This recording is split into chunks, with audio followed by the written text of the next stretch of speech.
So I want to talk about human potential and the path back to indigeneity. And that's a kind of a new word. And it's a crucial word. And that's why I want to really spend a nice chunk of time emphasizing it. What does it mean? And so the simplest definition of indigenous or indigeneity is um, being of the land for many, many, many generations, knowing the land, having your ancestors buried there,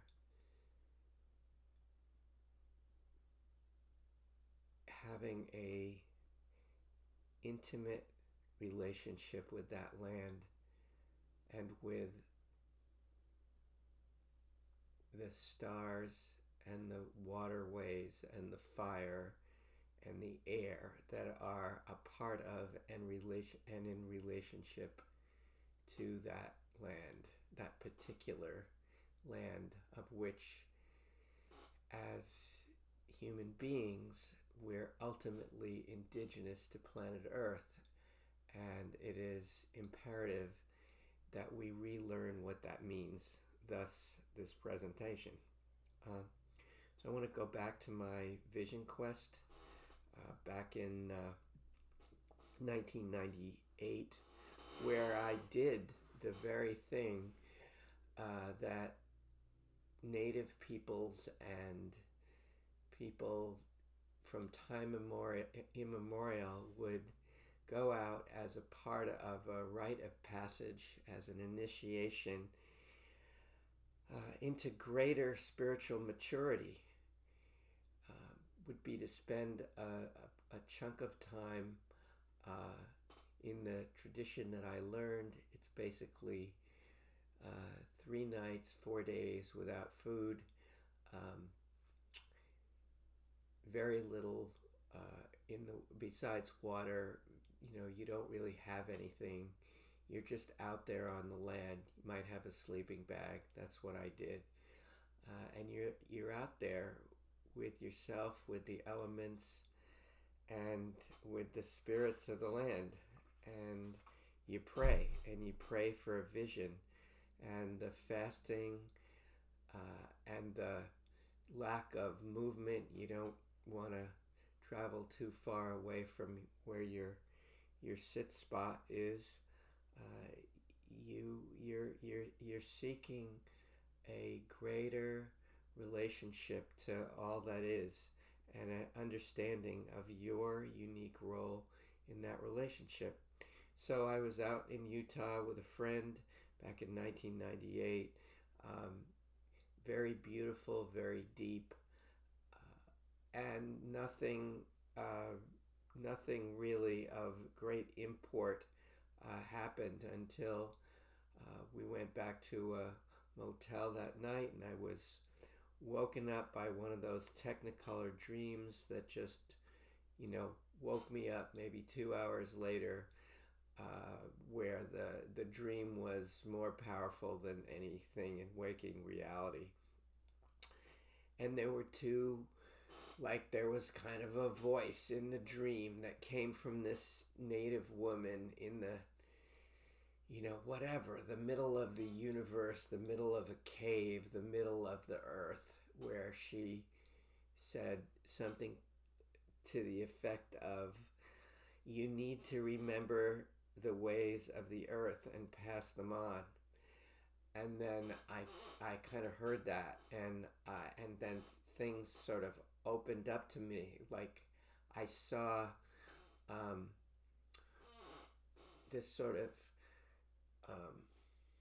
projection into the future, that there would be this time on earth of great tumult, and eventually I saw a vision of peace where the rainbow warriors remember who they are. And the rainbow warriors are all of us who know that we're of this earth and that we can't survive without her, and that she's everything to us, and that she's not a supply house or a sewer, a waste dump. Um, and so the vision, just that idea of remembering who we are and passing on the ways of the earth, just became front and center and would direct my life from then on, in a variety of ways. And so, uh, the important thing is to start out by hearing from some of the indigenous spokespeople themselves, just kind of their basic understanding. You may have heard this many times before, but one, there's this one has been restated in different ways from different tribes, attributed to Chief Seattle, but then it was attributed to a Lakota. Different versions of this. It doesn't really matter, but the basic premise is this: when the blood in your veins returns to the sea, and the earth in your bones returns to the ground, perhaps then will you remember that this land does not belong to you. It is you who belong to this land. And then, in a more prophetic sense, Crazy Horse said, the great Lakota um, chief back in the 19th century, he said, "I see a time of 7 generations when all the colors of mankind will gather under the sacred tree of life,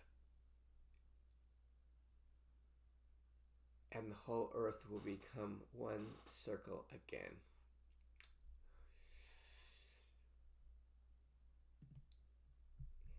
And then, just when there was a kind of colonial straitjacket, if you will, that was in the mindset of Western people for so long, and it was just starting to give way at the beginning of the 20th century, and maybe this was one of the great things of the 20th century, very very unknown, but there were these participant observers, and I'm just naming 3 here, who wrote volumes on what it was like to be with native peoples. In this case, with the 3 of these guys, it was in South America, mostly in the Amazon, and Peru in the Andes, to get a real front and center view of being with and learning from these tribes who were still pretty much living wild and relatively uncontacted. I mean, the Shuar that John Perkins learned from were still headhunters to a degree, and they weren't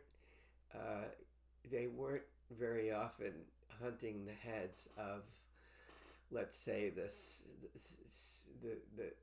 Spanish conquistadores of the modern version of that, but they're the other tribes, particularly the I can't think of the name at the moment, but a tribe next door, and that's the headhunting is a whole nother discussion, but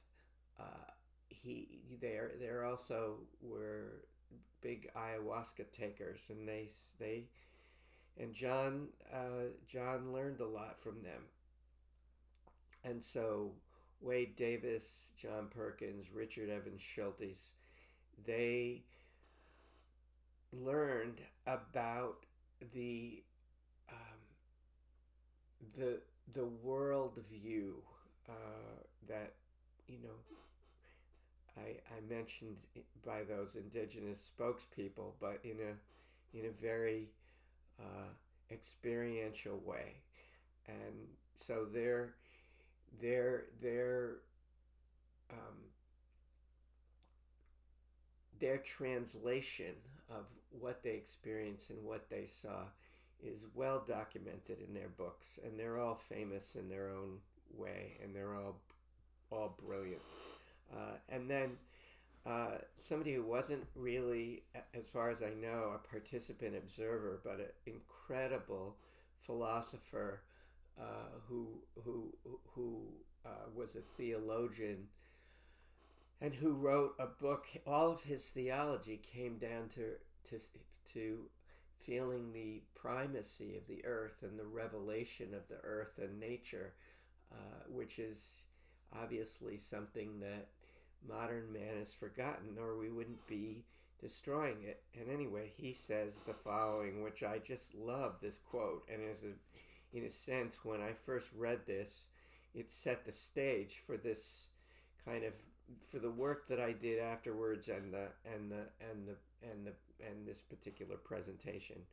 So he says one of the most significant historical roles of the primal people of the world is not simply to sustain their own traditions, but to call the entire civilized world back to a more authentic mode of being. Our only hope is in a renewal of those primordial experiences out of which the shaping of our more sublime human qualities could take place. Our only hope. So it doesn't, the case is not made any stronger than that. And then, finally, for this part of the presentation, what has so grabbed me is instead of this, let's just say for simplistic terms, this colonial Western European middle-aged view of scarcity and fear and separation and competition, the native worldview at the core is that of an ecstatic universe of all my relations, all our relations, of everything in the one universe being in a kinship relationship with one another, in a web, in a familial web. And this is the difference between night and day. And so when I say I saw a vision of peace, it's like, it doesn't get better than that.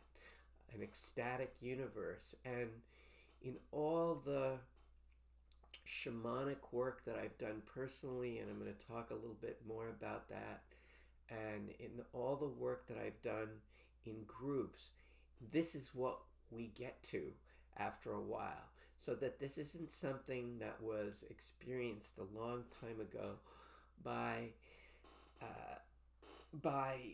native peoples, but it's something that is inherent in our DNA as part of being a human being, and it's it's ours for the taking is not the right word, but it's it belongs to us. It's ours for the claiming. That's the better word. So I'm gonna pause right there.